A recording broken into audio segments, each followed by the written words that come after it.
New Zealand's gun control laws will be strengthened following the massacre of 49 people in Christchurch mosques, the country's Prime Minister has said.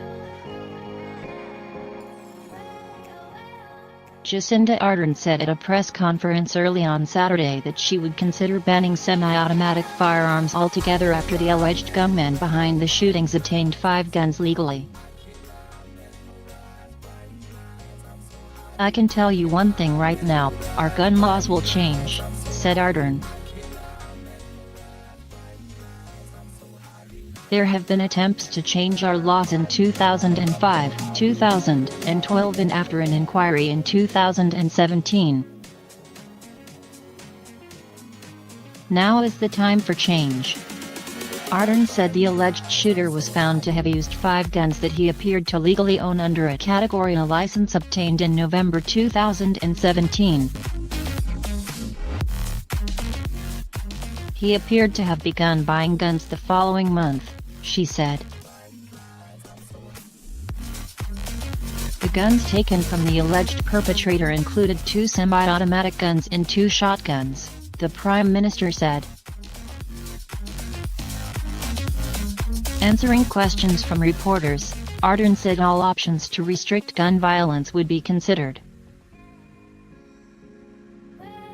New Zealand allows ownership of semi-automatic guns, frequently described as assault rifles, that are banned in countries such as Australia and the UK.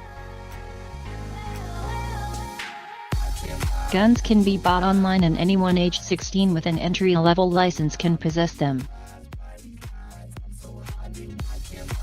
The Prime Minister said early on Saturday that she had received messages of condolence from around the world and international leaders, including Donald Trump, the US president, who has been criticized for his hostility towards Muslims.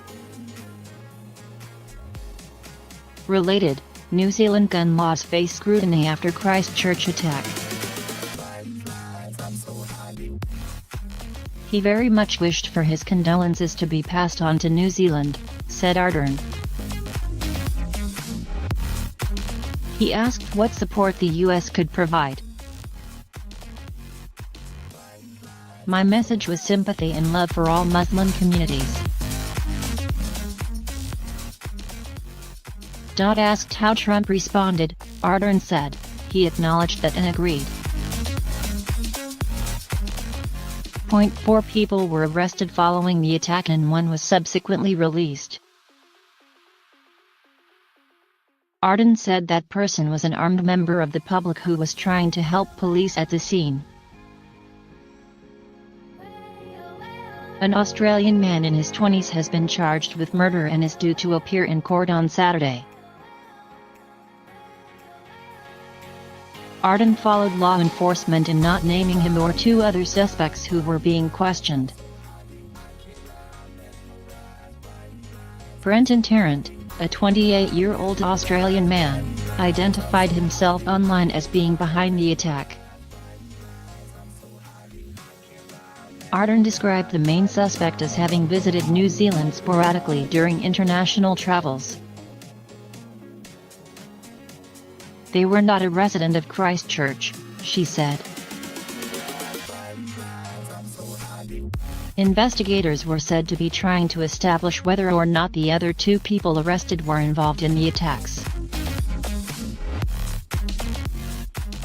Ardern said that while New Zealand's intelligence agencies had recently increased their monitoring of far-right extremists, the alleged gunman had not come to the attention of law enforcement and had no criminal record. The Prime Minister said she had asked authorities to review the main suspect's social media output and other evidence for any material that should have triggered a response from police. A total of 41 people were killed at a mosque on Deans Avenue, Ardern said, and 7 were killed at a mosque on Linwood Avenue. 1 person died later in hospital. More than 40 people injured in the shootings are being treated in hospitals, Ardern said, and 2 of them remain in a critical condition. One of those injured is a 5-year-old girl.